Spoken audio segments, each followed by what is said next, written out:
Hello, good evening, everyone. John Henry Soto here. Welcome to Counterparts. George Batista coming to you live from upstate New York. I am in Nashville, Tennessee, and having a great day. It was a beautiful day today. A little chilly, but it was beautiful. How is it over there in where you are? Snow? 10 feet of snow already? Almost. It's freezing up here. I think it Really? was yeah, well, yesterday when I went out in the morning, I think it was like 27 or something. It was like something like ridiculous like that. Yeah, it was 70 here today. Nice. It's nice, yeah. Yeah. But we do get some cold. We get to, it gets down to about, it can get down to 30. It has gotten down to teens Wow. easily. Yeah, it has happened.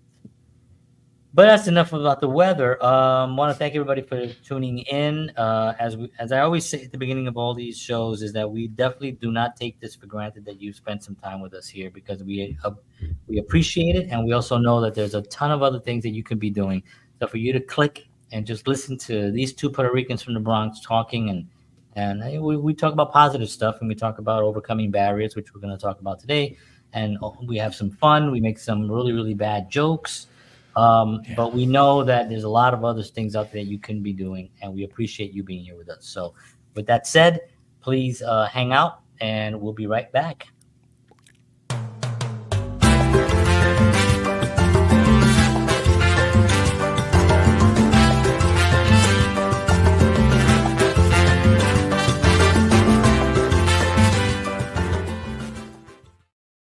Bienvenidos, amigos y amigas, al programa Contipulte. Me llamo Now I know Juan. you're cursing somewhere in there. I'm telling Juan you. Pulga.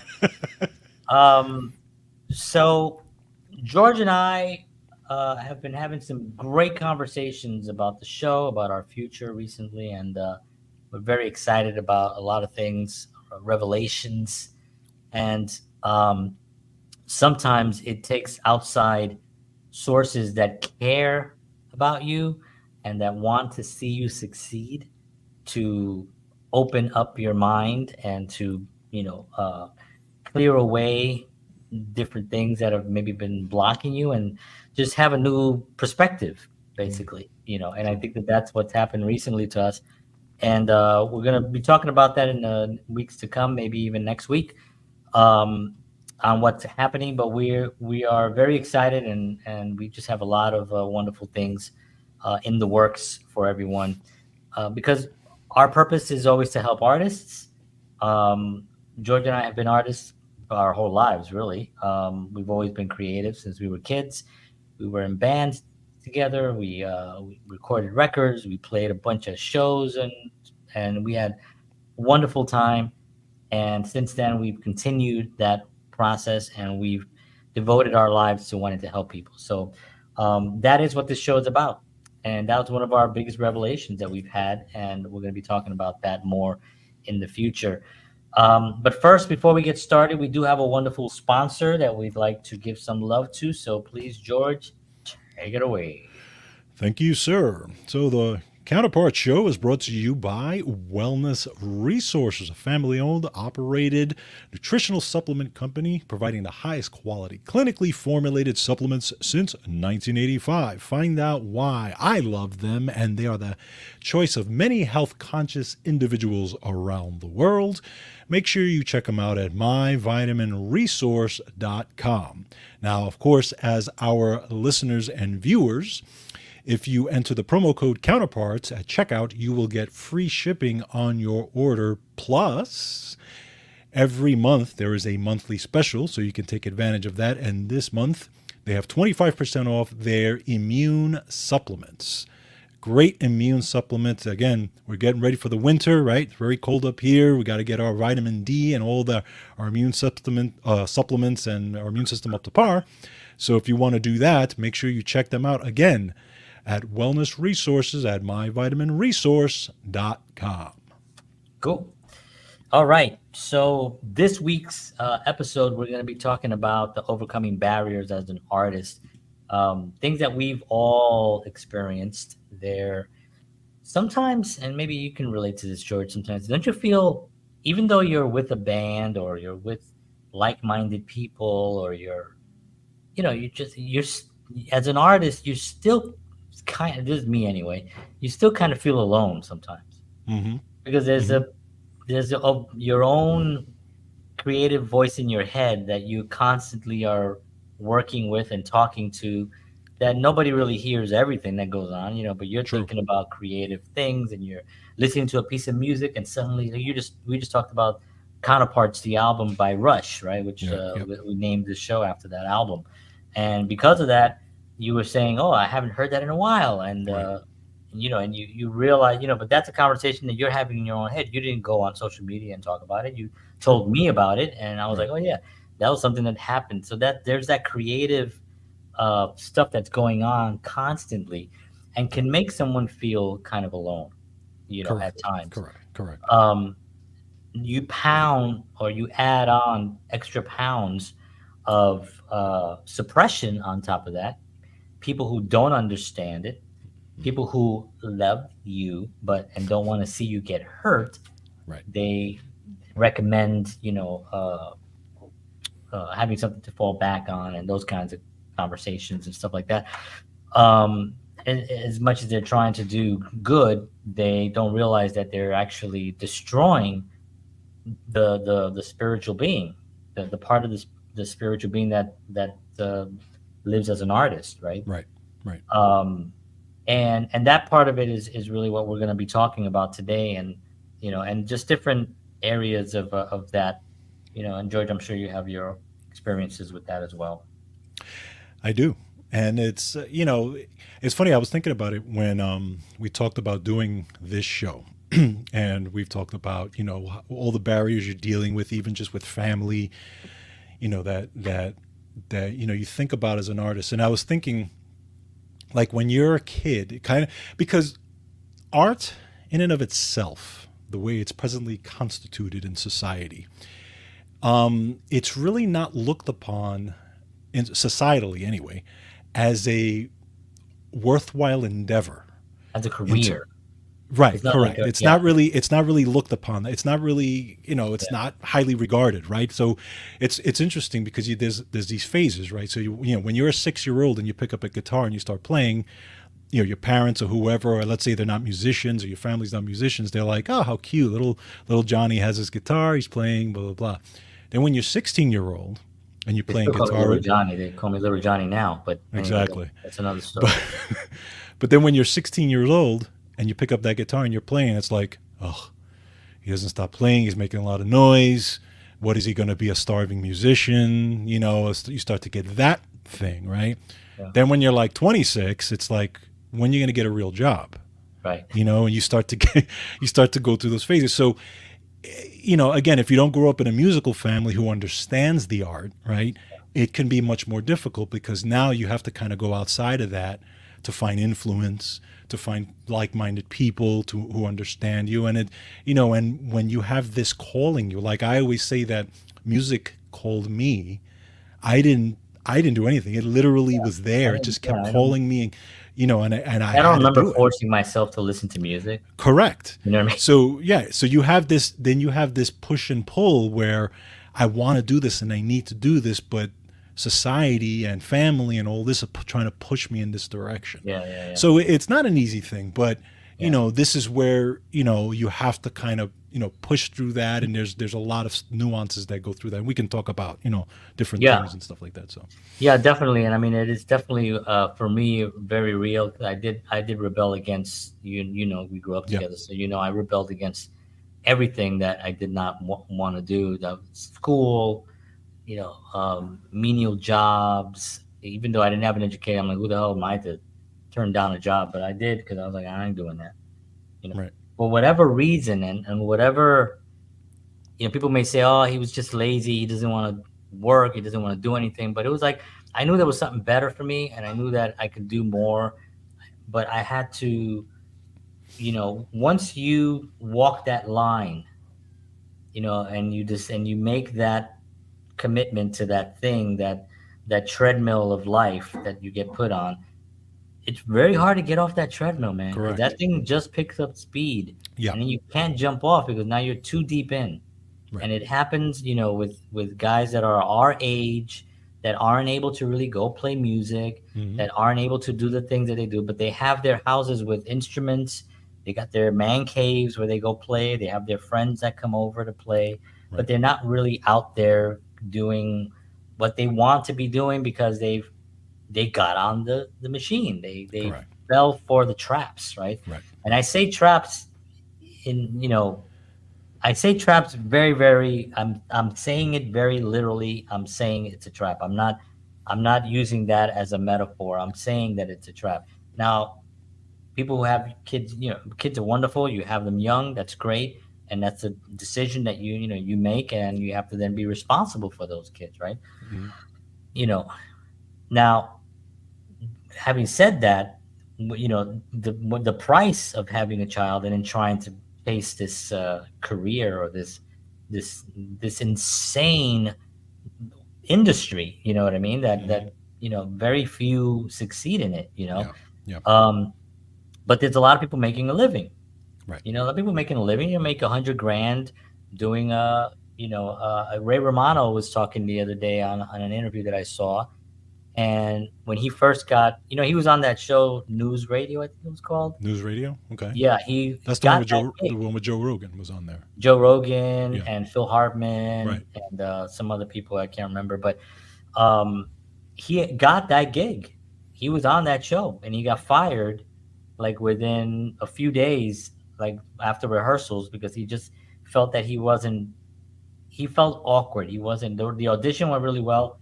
He got the role, Mm-hmm. and then he just didn't feel right in that, and it came through. Obviously, Yeah. he was Yeah. delivering lines probably like the way he delivered lines in Everyone Loves Raymond, but that was like his brand. Sure. And so he was talking about being on the road, and he was on the road during that time. He had been a stand-up for about 10 years. Mm-hmm. On a good year, he would make 100 grand Mm-hmm. being a stand-up on the road. Right. On a bad year, he'd make about 70, 75 grand. So I mean, you're making money. You're Yeah. doing something Yep. that you love to do, and you're going out. And there's a lot of travel, and that's the hard part of it. But Mm-hmm. still, he had 3 kids at that point. He's just going out doing stand up. What I mean, he's Right. making 70,000. He's a successful. He had done the Tonight Show. He had done a bunch of other stuff. And the you get that momentum going. Mm-hmm. And you start building and you start doing more stuff. But you still have to pay a manager. You got to pay an agent. You got to pay. You got Correct. to pay the booking person. You got to and that's a traveling. You got to the flights and the Right. hotels and everything. As you get bigger and bigger, that becomes more of the responsibility of the clubs, right, and the people Yeah. that are hiring you. But he was doing pretty well.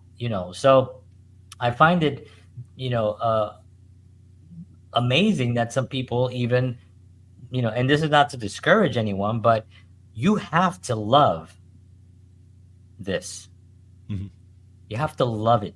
Mm-hmm. You know what I mean? Like you have when you go to bed at night, it's the last thing you think about, and when you wake up, it's the first thing you think about. Yep. It's the art, it's music, it's film, it's nutrition. That George Mm. is obsessed now with nutrition. I mean, you have to the show that you do, and then this show, you have to love to do that, right? Yes. Because Yes. it's something that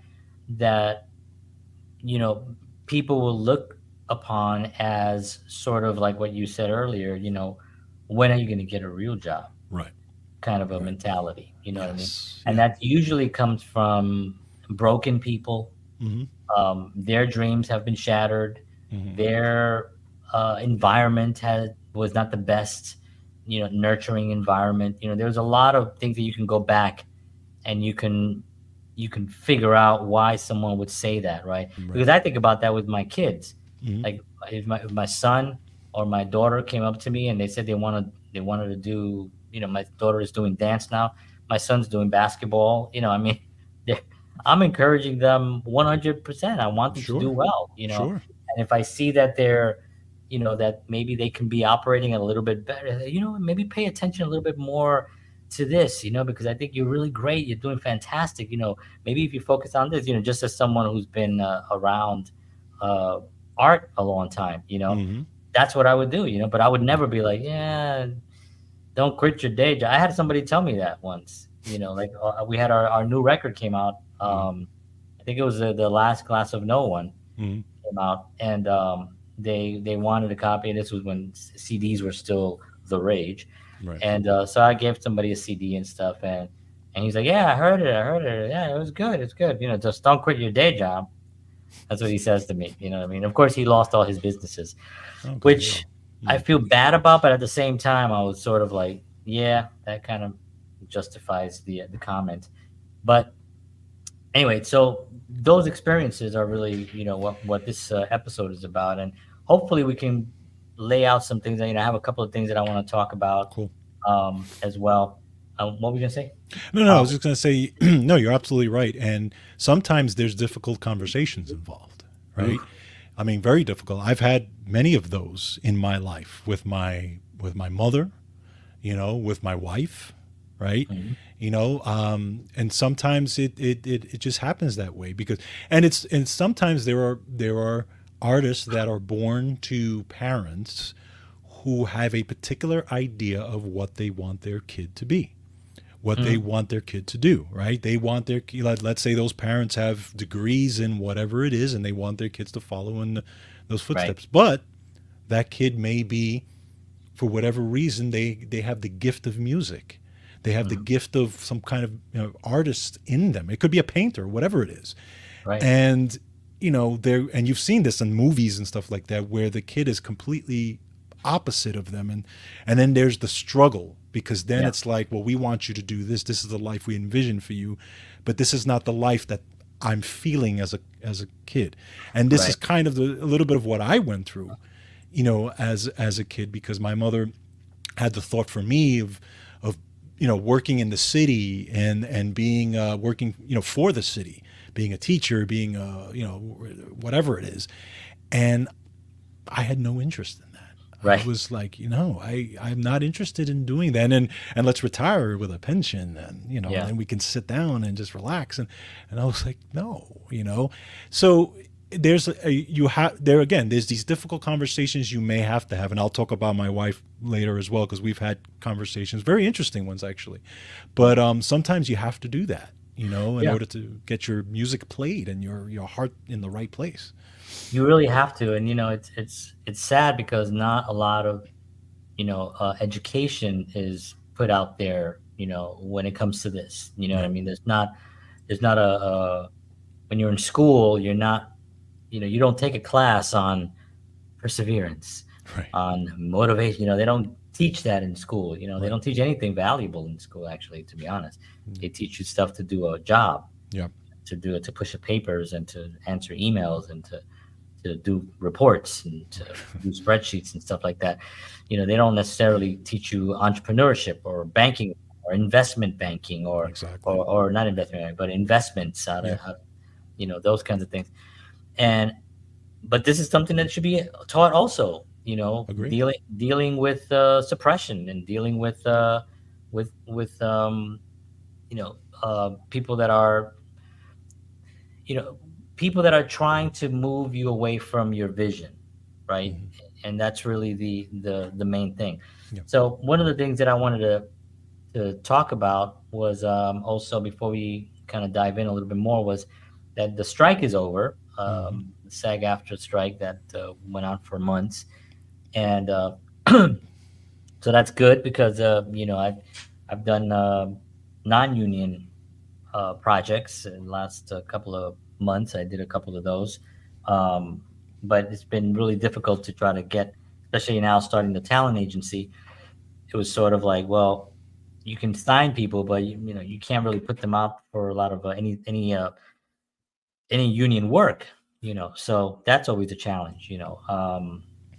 But one of the things that anyway, I'm going to go over real quickly just what was released Hmm. so far, and this was 4 days ago. I think it was on the Hmm. yeah, on the 10th.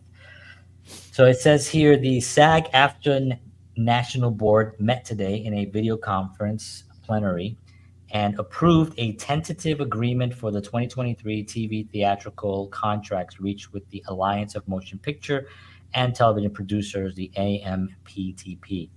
Oh, sorry. On November 8th, 2023. With the board's approval, the deal now goes to the union's membership ratification for ratification. The board approved the tentative agreement by a majority of 86% to 14% and recommended a vote of yes to ratify the contracts. And it says here, I was determined, this was from Fran Drescher, I was determined to redefine SAG AFTRA as not only the largest entertainment union in the world, but the most powerful. And now that we have forged the biggest deal in industry history, which broke pattern, and I'm going to talk a little bit about that because that's big, established new revenue streams, and passed a historic $1 billion plus deal with the most progressive AI protections ever written. I feel pretty confident in saying that this is a paradigm shift of seismic proportions. I'm so proud of the TV Theatrical Negotiation Committee and so thrilled to have partnered with Duncan Crabtree, Ireland, said SAG after President Fran Drescher. Upward and onward and upwards. Isn't it upwards and onward? I guess it doesn't matter. Onward and upwards. Um, so yeah, I mean, she's kicking. I mean, man, and Can't the argue with reason it. that yeah, the reason this is kind of a really really big deal is because it did break what was norm. Like Yeah. you don't get streaming services. Imagine you do a show for 5 years, and you get paid for the show to do the show, and then after the show is in, it goes into streaming, and then you never see Yeah. another penny. Where Yeah. in the old days, the old model was syndication, right? Yep.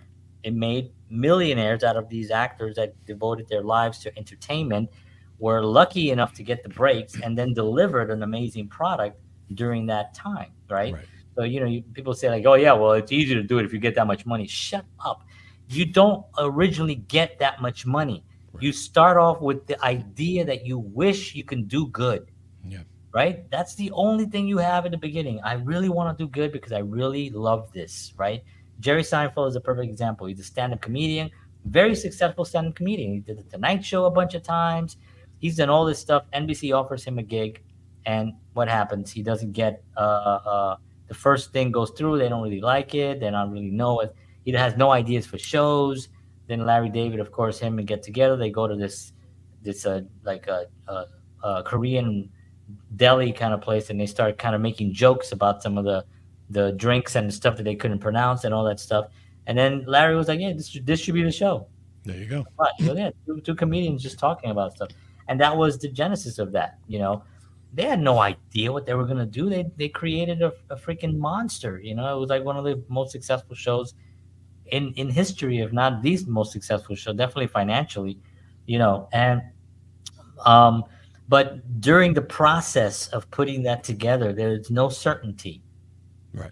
So the show now goes into syndication, and of course they get paid a lot of money. But if it had been today going into Netflix or Hulu or one of these places with the streaming, they wouldn't have. That's it, you're done, and you Yeah. go off and you have to find money somewhere else. So that right there is really really huge because they completely shifted all that now. Now everyone gets paid. Now it's a completely different. It's a new era for Mm. entertainment. Mm. And this is the most exciting thing that I can think of to happen in entertainment, because we all know that there's been some trouble in the entertainment industry, and I'll say it because I've said it before, and I know I go a little bit overboard sometimes, but when you start letting Satan and satanic things into mainstream entertainment as if it's like it's not a funny thing, right? It's not Right. being humorous. Right. It's being part of. They want to be part of the norm, Yeah. and you're not. You're Mm. not. It's like the devil was used to represent evil in movies. That's what it was. So now they're trying to represent it as art, and in my opinion, it's not. It's satanic. So I mean, that's a little bit extreme, but I don't think it is. I don't think I've actually talked enough about that. But what's happening right now is that there's a lot of artists now that are going to get an opportunity to make decent living doing what they love to do. And I'm not talking about the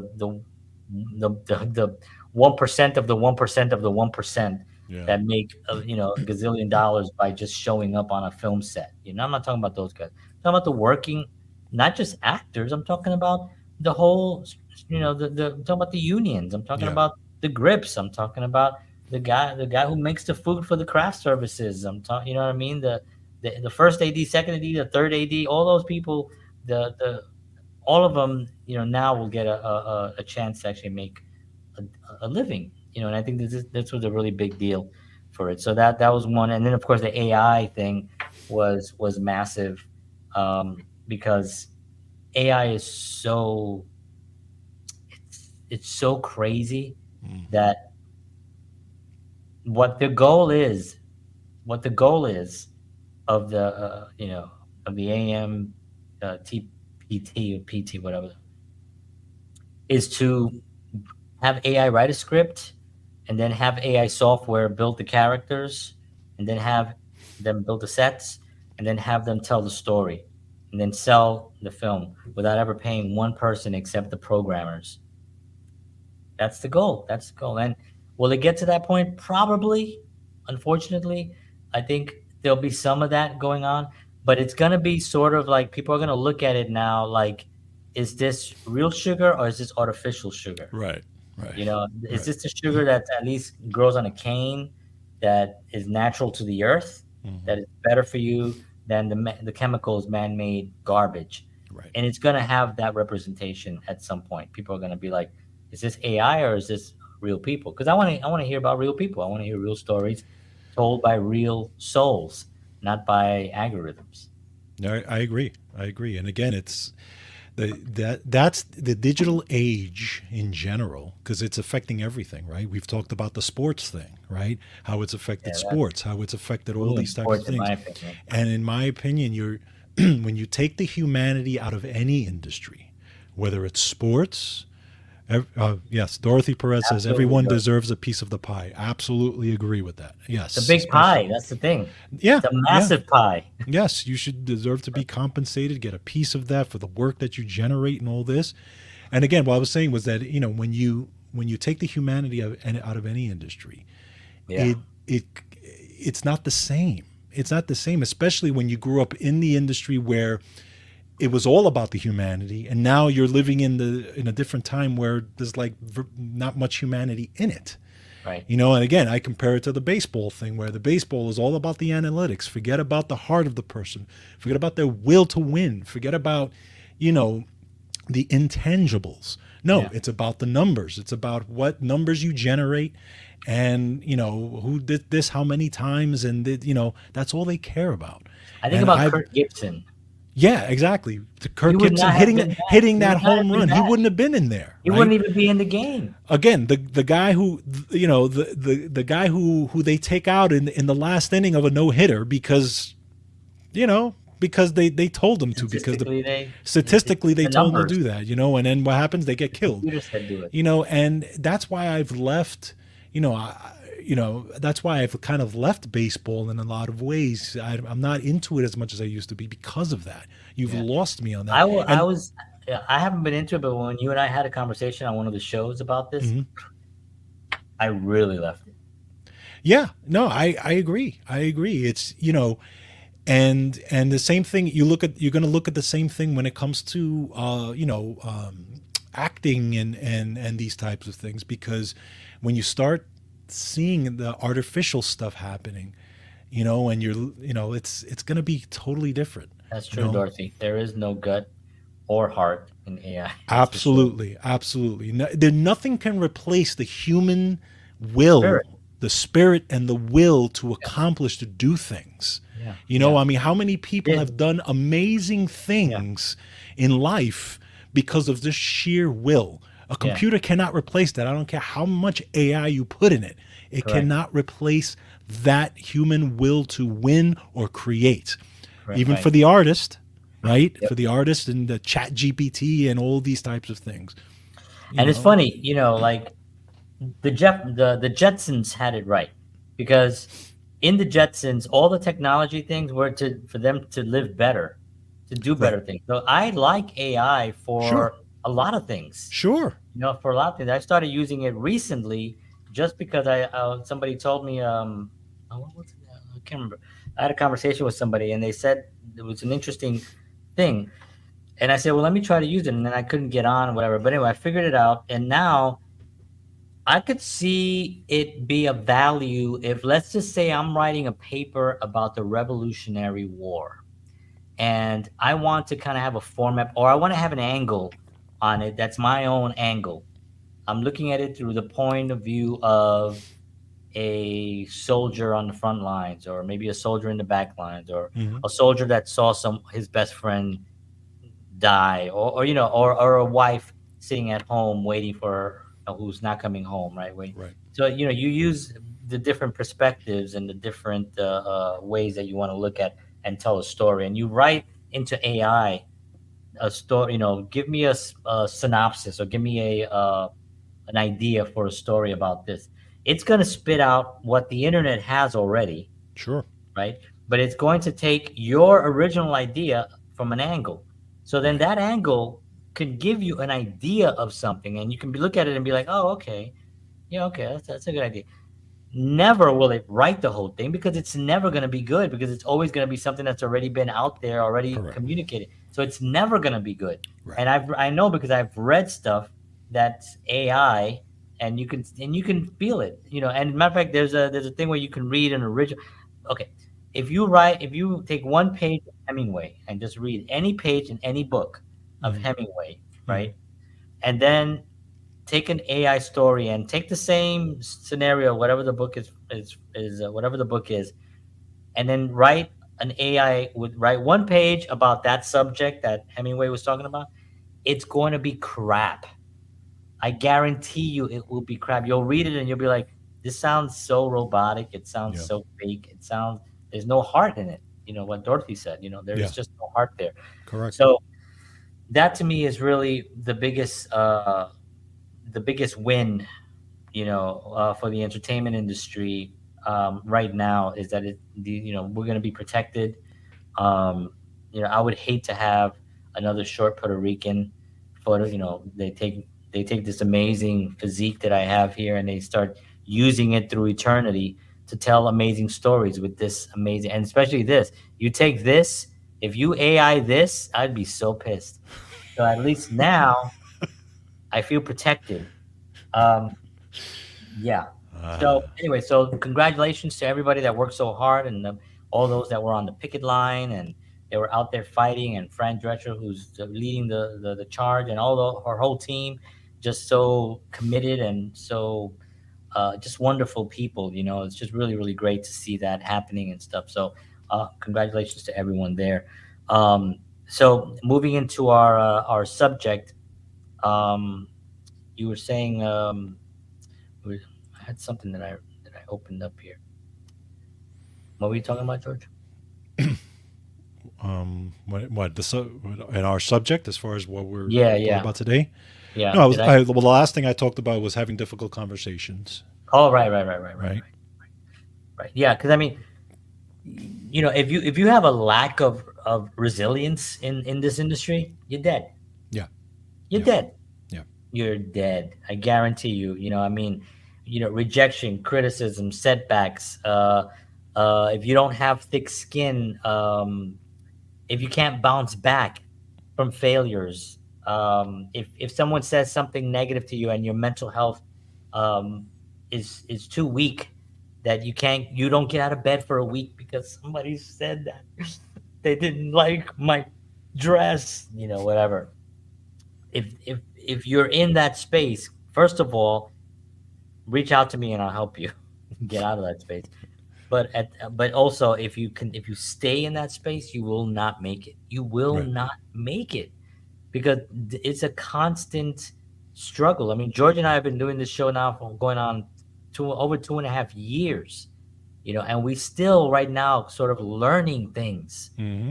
and we're True. still learning things. Now, did we think that we failed? No. We look back at the work that we've done. We've interviewed legends, amazing human beings doing, we've had an incredible run, and we're going to continue that run, but it didn't get to where we wanted to be at this point. So we're restructuring, we're talking it out. But man, if we felt like, oh, this is pointless, whatever, This or what people say all the time. It's too saturated out there. There's 12,000 podcasts that get launched every single day, and how you're gonna survive. I don't know who talks like that, I but was gonna say who talks like this is that. the kind of people I talk to. But I Oh, mean, okay. yeah, it's really it's a complex industry to navigate through. Hmm. Um, and but having the awareness Right. and knowing this, and having a group of people around you that you can kind of hold on to and be like, I'm struggling right now. Can you help me? Or what should I do? Or joining a group or listening to a podcast or listening to our show, whatever that it is, you need to have that stability because I'm telling you, you will not make it.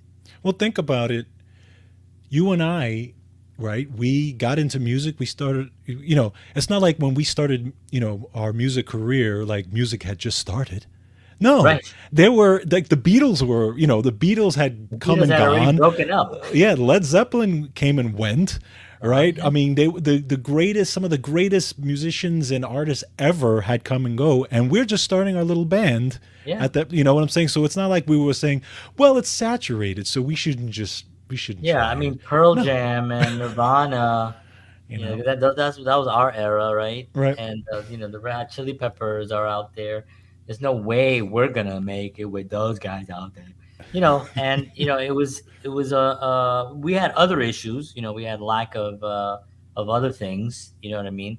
Not to say that we reached the level that we should have, we all Hmm. know we should have gone further, Hmm. but we played, we recorded records, we had a great time, and we learned Yes, so yes, much from that yes. experience. And that's why we do what we do today because we know, yes, do this, don't do that. Right. Don't connect with this Right. guy, stay away from that guy. And it's really knowing, as I've gotten older and I've learned more about stuff through my studies and through my church and stuff like that, I've learned, that you can find personalities that may be dangerous to you. Hmm. They Hmm. they are dangerous and they have certain characteristics that you can pinpoint. Yeah. And when you know what they are, because you hear them say certain words, and you know what, we all know them. Hmm. We all feel it. You feel when somebody says something negative to you. We don't react to it. We Right. just think that that's just the way they are, Yeah. and you don't put their ethics in. You don't say, "Hey, that's not okay, man. Right. That's bullshit. You should not be treating me that way. That's not okay." If we were to do that more often, it would chill out around you. And Right. you may lose some friends. Yeah. Good. You Yeah. may have some family members that don't talk to you anymore. Good. Because if they're that petty, that your art, the passion that you have for your art is brings you to that level where you communicate that that's not okay. If they don't see it, then you don't want them in your life. See, Correct. because that's Correct. that's the best thing. It's a barometer. I mean, it's how you measure those around you. Because when you communicate honestly, you're gonna get them to say what they really think. And when they say what they really think, then you're Yeah. either gonna cut, or you're gonna embrace, Well, right? you and part of the issue is a lot of people are afraid to do that, right? You're Because they don't want to terrified of it, lose, right? They don't which want to is lose this. amazing to me. Yeah, they don't want to lose whatever whether it's a friendship. Sometimes it's relationships. Yeah. Let me here. Let me say something about me. Like so, for example, like my wife and I started dating.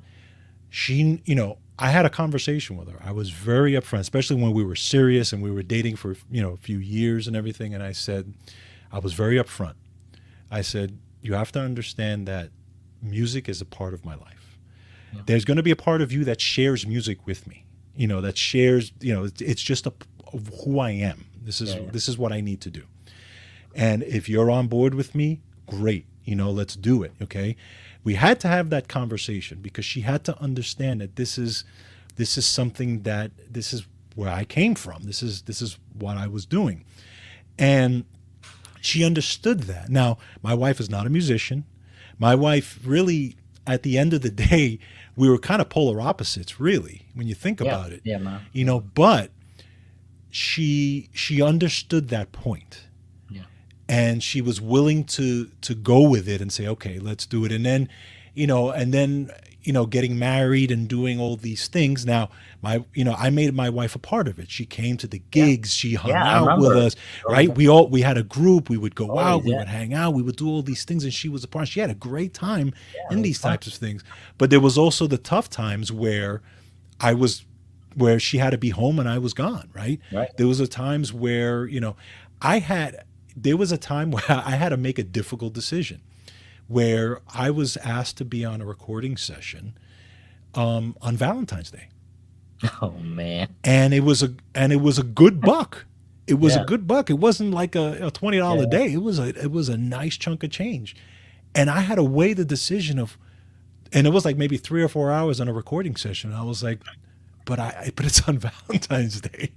Right. And I made the decision to do it. And now Wow. I did it. I recorded. It was a nice gig.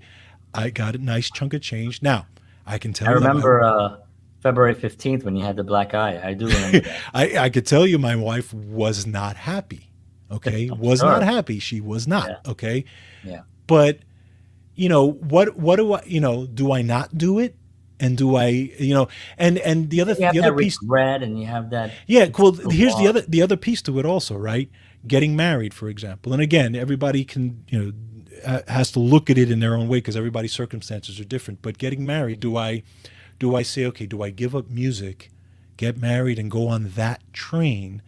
How miserable is my marriage going to be if I'm not able to Horrible. do what I want to do? Yeah. Right? I'm actually not serving you Right. as your partner, as your But you're not husband. giving her you. Exactly. It's Exactly. not I'm not you. giving, this is not me. This Yeah. is just what It's I a dead you. think, you may want that, or I may think that that's the what should be, but it's really not me. How Right. is that really going to work at the end of the day? No, it's not going to work. It's cancer. I would have rather said, well, you know what? If you don't want to marry me, I love you, but if you can't be married to me and take me for what I am, I completely understand that. But I Right. have to be true to myself. Just as if you not marrying a musician, maybe that's your truth. Right. Maybe you want to be married to a carpenter or whatever it is. Okay, Right. and that's fine. Maybe we'll both be happier if we do that. But Correct. again, this is a part of the conversations that you have to have. And if you have them early in a relationship, especially as a musician, as an artist, or whatever in the beginning, Yeah. and that person's willing to understand you, because an artist is a different person.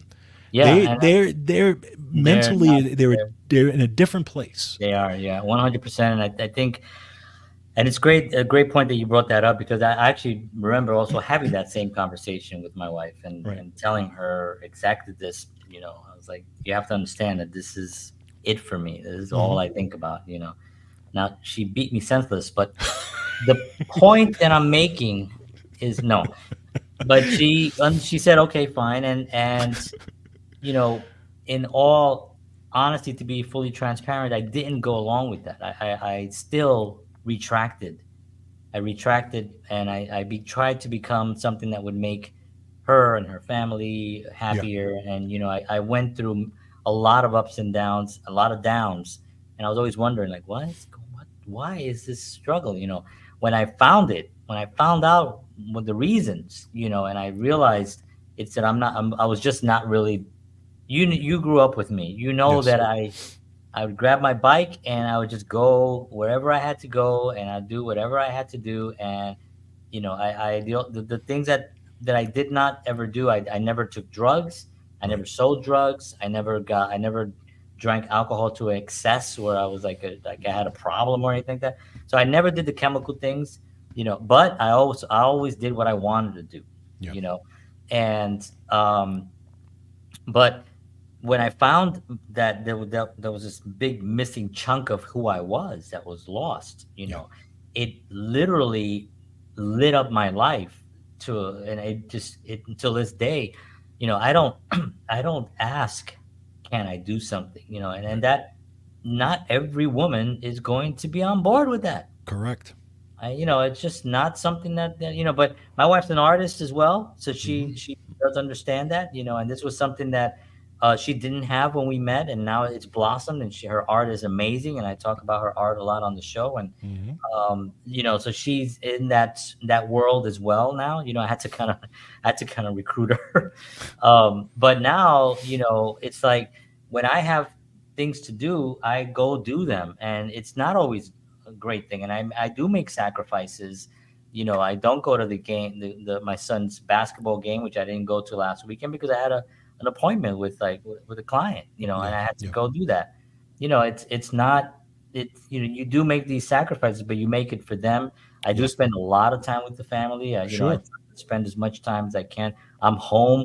If I'm not working, doing something in a meeting, I'm home. Right. I don't go to the social club. I don't go to the bars. I don't go to clubs. I don't do any of that stuff. I'm home. You know, um, and so I think that having that conversation early, like you said, in any relationship, whether you're considering getting married or you're just dating, Hmm. you have to you have to weigh in your environment on where you are in life. Yeah. You know, if you are not happy in your current situation, it's because something is bringing you down. And it could be your own choices. It could be maybe you're making really bad choices, or it could be someone in your environment that's just making you feel like they're helping you, but in actuality, you have a lot of knives in your back, and they do not want you to go that route. Sure. There's also the insecurities of that as well. Yeah. You go out, you become very successful, and you're gonna go somewhere else, and you're gonna have infidelities Hmm. and those kinds of things. That's another thing that can weigh on a man or a woman, Correct. or just a partner, because there's a lot of attention that you're not that you want to get the attention, but this industry gives you that. Yes. This industry is a byproduct of it, and it's not even a good byproduct, but people will know you. I think Yeah. Ryan Reynolds or Ryan Gosling, one of the Ryans, was talking about that, and he said, "Oh no, it wasn't even him. It was Ben Affleck was talking about how he hates that part of it. Mm. Because it's sometimes he's not in the best mood. He's a Yeah. normal human being. He gets up in the morning. He's not having a great day, and now people are putting cameras in his face, and he's like, I just want to go get coffee, or I just want to Yeah. go pick up my kids from school, or whatever he's trying to do." But he's in that limelight. Now people will say, well, yeah, but he's got all that money. He should be grateful. Well, yes, he has that money, but he's a camera in your face does not make you happy no matter how much money you have True. when you're trying to just live your life. You know what I Yeah. mean? And the success that you find is because you put in the work. Yeah. You put in the work, and that's your reward. Your reward is the work that you put in. Correct. So, but yeah, early on, it's also that whole thing about show me your five friends and I'll show you your Hmm. future kind of a Yeah. deal. Hmm. Uh, it's all spot on. Yeah. You know what I mean? Like I don't. It's all spot on. Look at the five people that you hang out with the most. How are they doing in life? Hmm. You know, and if for some reason they're doing great and you're not, then maybe you're the problem. Yeah. You're lucky that they're letting you hang out with them. Or maybe they're bringing you into an uncomfortable space and you just can't function in that environment. You need to find four more great friends, or five more, whatever it is. So I think that all that really rings true when it comes to trying to find the proper environment to nurture a successful career. Now, you can also say that you're on the right track when you can still do well in spite of those people. Yeah, I So mean, there's because some. Look at they're Tina Turner. yeah, because sometimes there are people who are in your life, family, friends, or whatever, who you can't just walk away from necessarily, but you can hold true to what you're doing, and in spite of that, and kind of have the awareness of it, and say, okay, these folks are not on my track, or they're, they're kind of pulling me, but I have the awareness that I know I'm not going that direction. I'm actually going in this direction. Yeah. And I've had that in my circles, in my family. There were some family members and stuff like that, they're not people that I would want to, get advice from necessarily. But for They me, offer it. especially, yeah, they'll always offer it, but for me, especially since music, and especially since you and I created that positive atmosphere in our bands and in our music, ever since then, and even in business and stuff like that, I've always had the mindset of, listen, even if I have to go alone, even if Yeah, I don't have five friends around me, I don't care. I'm still going. still going. I'm still, That's exactly right. so, and I've put myself on that road and I've never left that road. I'm Good. still going down that road. And no matter how many people try to take me off that track, Yeah, I'm still going. yeah, So so that's one of the things also when you can be successful or just be on your road in spite of those things happening, you're doing okay. yeah. You're still chugging along. Yeah, yeah, and just think how well you can do if you had people around you that were just supporting you. Exactly. Yeah, so you think about the what you're leaving on the table as far as opportunities and even money, Right. that Yep. you're leaving there because you have those. And, one of the things that's difficult. You're right. It's family. People say, well, you can't walk away from family. Well, you can.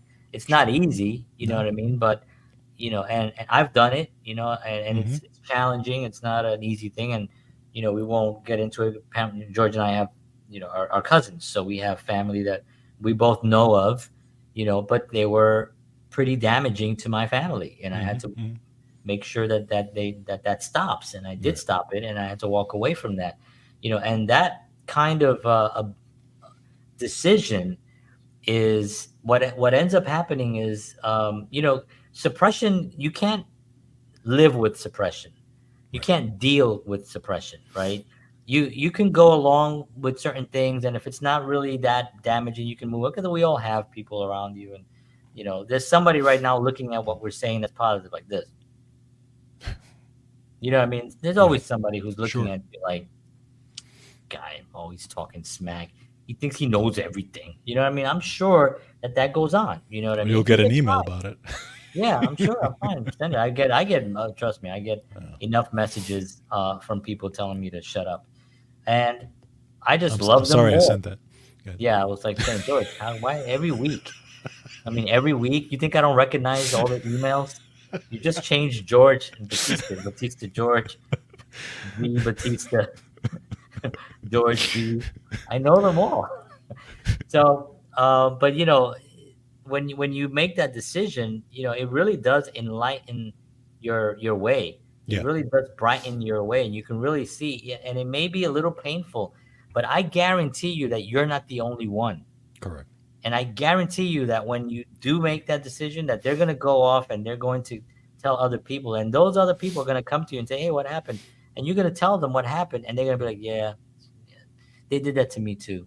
Hmm. Yeah, I've been having it because it happened to me, Yeah. and it's happened to me at least 3 times with 3 individuals that I broke away from, and it actually came back, and I realized, oh, I was right.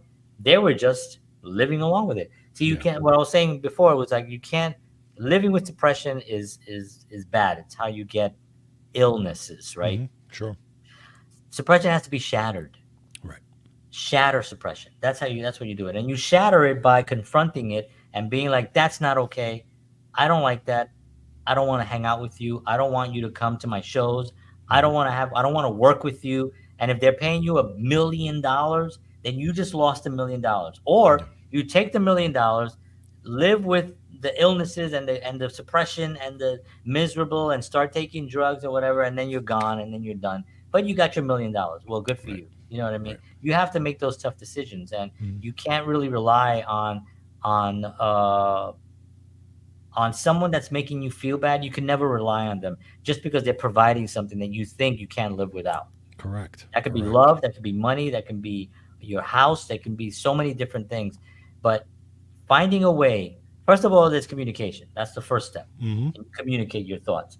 And the second thing is you decide whether you're going to handle it or you're going to disconnect from that. Yeah. There's only two choices. Yeah. You handle it. By handling, you can communication. You say George did it. George sat down with his wife. Hmm. This is what I love. I cannot live without this. If you can't live with them, then that's the communication part. That's the handling part. Yeah. And how long have you been married? 23 years. 23 years. Did it work? Yes, yes. And same conversation I had. Did it work? She beat me. But listen, the part getting beaten by a tall woman, Over and over. yeah, it's my jam. I love it. Turns me on. No, but I mean, we had the conversation, and it was tough for many years. I would say a good 10 years. It was a lot of struggles, but we worked it out, and now we're going on 20 years that we've been married, 22 years together, and we have two beautiful kids, and we're living in Tennessee, and she's a wonderful artist, and that alone Yeah. is success. Yep. That alone is for me such a win because I was able to get out of the environment that I grew up in and to be able to build this thing with using some of the knowledge that I've learned and was able to now put it together on this show and with the writings and all my blogs and all the stuff that I've done in my films. The story, if you look at my films, there's always a story in there. There's always a moral something in there. In every single Hmm. film I've ever shot, there's always something in there. There's always the conflict. There's always the challenge. There's always the barrier, because you need that for a story. Right? You need to have a conflict in order to tell a decent story. But there's always a moral ending. Somebody once told me, "Goes, yeah, yeah, movies always end happy," and they didn't like it. They didn't say it like it was a compliment. They said it like it was a bad thing, and I was like, "Yeah, you're right. My movies always do end happy, or they end in wondering what else can happen, Hmm. in Sure. wonder, what else can happen with that, Sure. what's going to happen next, But I don't like sad, bad endings. I'm Right. sorry. Right. Right. I'm in the Paul McCartney, school of love. You know, the word that they use the most, the Beatles, is very Yeah. famously known as the word love is what the word that they use the most out of all other words in their songs. Yeah. They're the Beatles. Why do you think their music is still influencing? Look at Now and Then that just came out recently. Yeah. The new song with Lennon, Yeah. John Lennon, and just amazing. Just amazing. So, um, yeah, my wife's yelling at me. I gotta go, but here's You the know, thing. I was listening to John. Gary Null. I listened to his Oh yeah, show, and he talks a lot about stuff like this. But one of the things he talked about the other day, and it's kind of related, where he was saying that because for those of you who don't know, Gary Null is he's a health guru for the last 50 years. I mean, he was yeah, known as Mr. very Natural. very He's famous in that very, world, yeah, in the health and world, written rebels hundreds of against books and stuff. everything. Anyway, he has a show that I think is the longest health running show ever.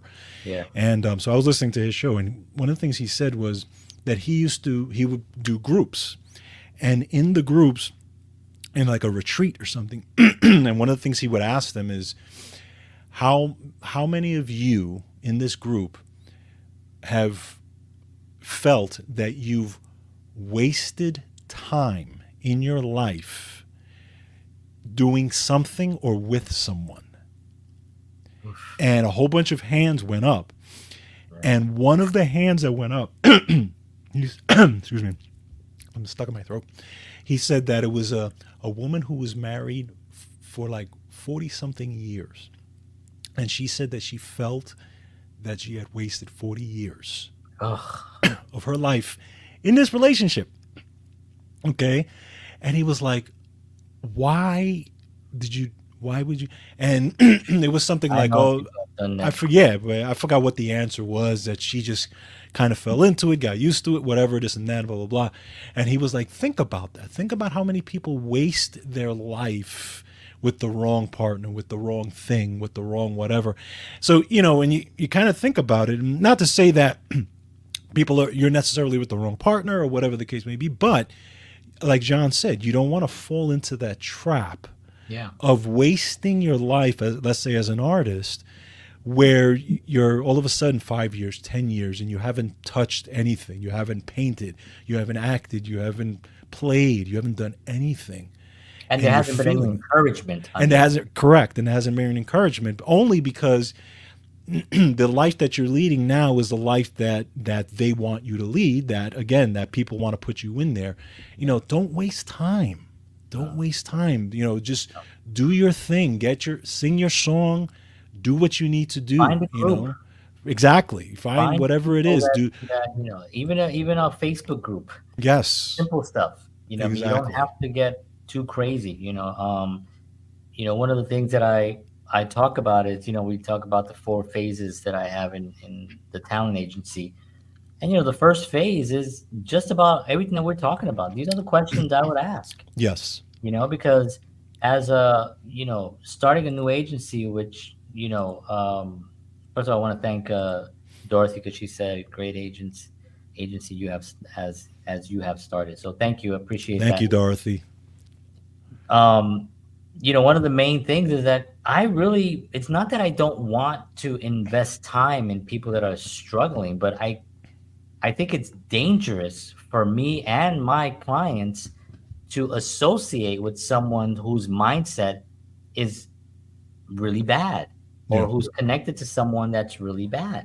You know what I mean? It's like, I'm not thinking about, I would love to help, and I always help, and I always provide information. And for artists that I know I cannot work with because of their current situation or whatever is happening or they can't, or they don't want to, they don't want to work with me, which is also, I'm still supporting them. I'm still giving them whatever I can to get them moving, because the more artists doing better in life, the better the world is going to be, right? Yep. So pushing artists to do well is really my purpose, right? So, but at the same time, somebody coming in brand new, I have to find out where they are in life. I Sure. have to ask the questions, you know, um, like that question, have you ever spent, that's a great question. Have It you is ever great. had, been, felt like you've wasted your time being around someone? Mm-hmm. I mean, that's a major question, because that opens up so many past things. Yes. Somebody might say, yeah, my first marriage, but at Mm-hmm. least I'm divorced. Okay, Right. great. You moved on.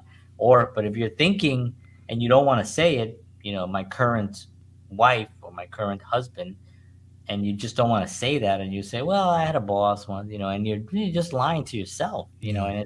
and it's not that we want people to break up. Again, it's the handling that we're talking about, right? Yes. It's the Yeah. handling. Like, I can't be, I have to be honest and say that, we've had our challenges.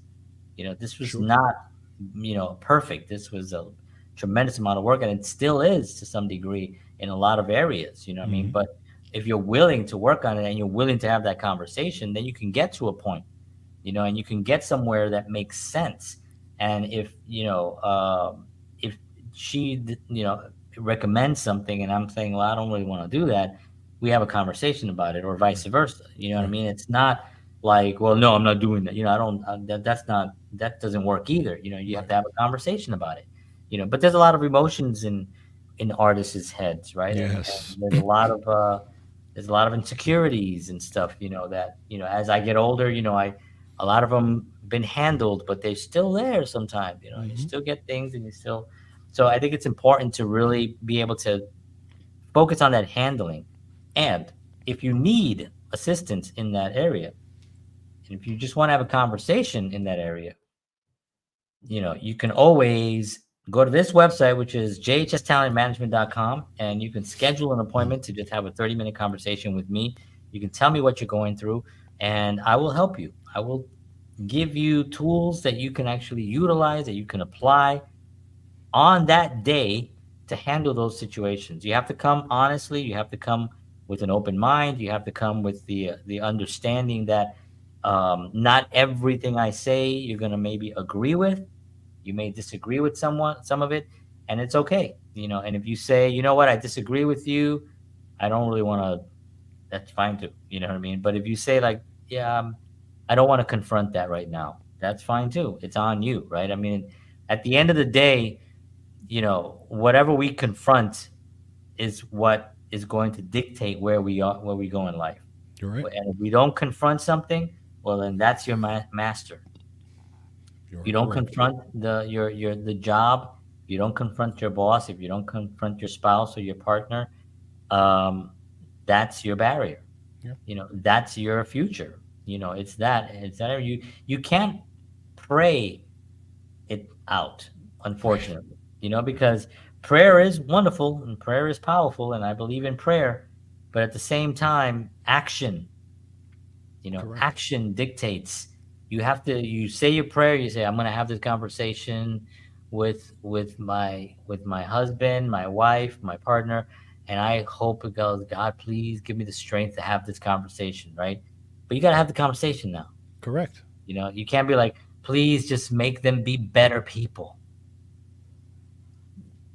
Doesn't God don't work that way. God works in a lot of ways, but he ain't gonna be like, all right, and then suddenly somebody's gonna come home and go, there, I mean, maybe there's a revelation that somebody could have, on their And, own. yeah, and so, but and sometimes you find that the conversation goes better than you think it may It go. does. I'm so glad you said that, because it totally, you work yourself up to these for these conversations. You're breathing heavy and you're like, oh Yeah. God, I gotta have this conversation, but I gotta have it, Yeah. and it could be not just, it could be also work related too, right? It could be Hmm. also business, consulting conversation, whatever it is. And then you start it, and then you realize, oh, I'm doing it. Yeah. Oh, this Yeah. isn't that bad. Hmm. Oh, they're fine. Yeah. They're fine. But you have to go into it with expecting everything. Yes. Expect it to go well, expect it to not go well, expect it to go south, north, east, west, whatever, but expect it to go. But at least go, Right. go, have the conversation, and then let the chips fall where they may, and be able to be strong enough to get up from whatever it was and keep moving forward, right? I mean, Because that's how winning is done. You just keep moving forward. If you know what you want, you go out and get what you want. But you get it. You got to be willing to take the hits and not blaming him or her because you ain't where you want to be. Cowards do that, and that ain't you. You're better than that. very nice. Mr. Sylvester Stallone, which I'm a Yes. huge Sylvester Stallone dork. Um, Especially Rocky. Rocky is one of my favorite movies of all time. The No, first one. Rocky is amazing.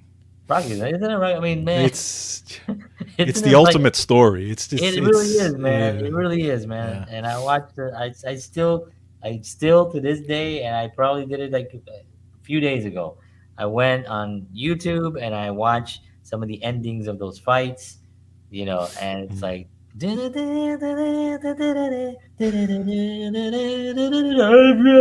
and I'm like, damn it, Rocky, I love you. Because it is the story of what we're talking about here. Exactly. All the challenges, all the naysayers, all the negativity. And then you take it to Sylvester Stallone, the man himself is living through the Rocky story. He's trying to get this script out there, and everybody wants to Yeah. buy it from him. They want to give him $150,000 for his script. A guy who has no money, turning down $150,000 in the 70s because he wants to play the role. He knows there's this his. It's his to take, you know? And he goes out and he becomes a legend, And say whatever you want about those Rocky movies, they were all good. I mean, people could say maybe Rocky 5 wasn't as good, and I think because it ended, well, he lost money, but he's kind Yeah. of fighting. It was a good movie. It told the full arc story, and Hmm. then Balboa, Rocky Rocky Balboa, Balboa. Yeah. amazing, and then all the other spin-offs and everything else. Just great stories of perseverance, of challenges, and it's exactly what we're talking about, and that's what this episode's about. I didn't even realize we're way past the hour. This is one of those subjects we can just go on and on and on about. But yeah, awesome. All right, so I didn't show our little graphic here. Overcoming barriers, Hey. and I have even this set actually animates. So anyway, I want to thank everybody for tuning in. Appreciate it.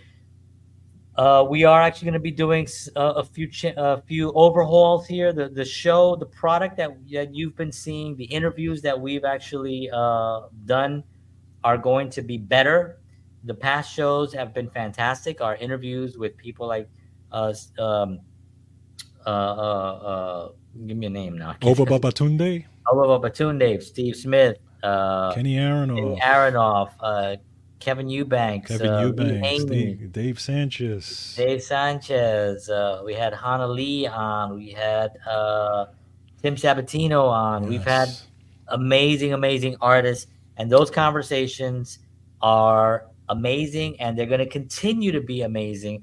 We're going to be focusing on the artists, which is what we kind of have been doing, and George and I have had sort of an aha moment, um, and I think this is probably the biggest aha moment we've had since we've started this show. So I think we're very excited about it, and we're going to be talking about that probably next week. What do you think, George? Should Yeah, we? I Yeah, agree. let's do that. We'll talk about that next week, and we're going to be bringing in some new guests coming in soon. We've had a little bit of a holiday stuff, and I've had some work that I've had to do, but we're going to be doing that very soon, and we're very excited. So if you're still here, God bless you for hanging out with us for this long. My son wants to come in and say hello. Hello, son. How are you? The And better looking one of the bunch? yeah, and make faces. All right, Ben.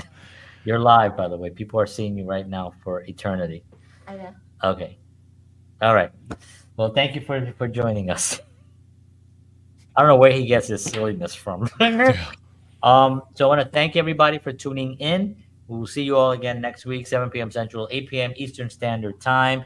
For George Batista, John Henry Soto, Ben, my son, and all of us here at Counterparts. Good night. And as always, peace.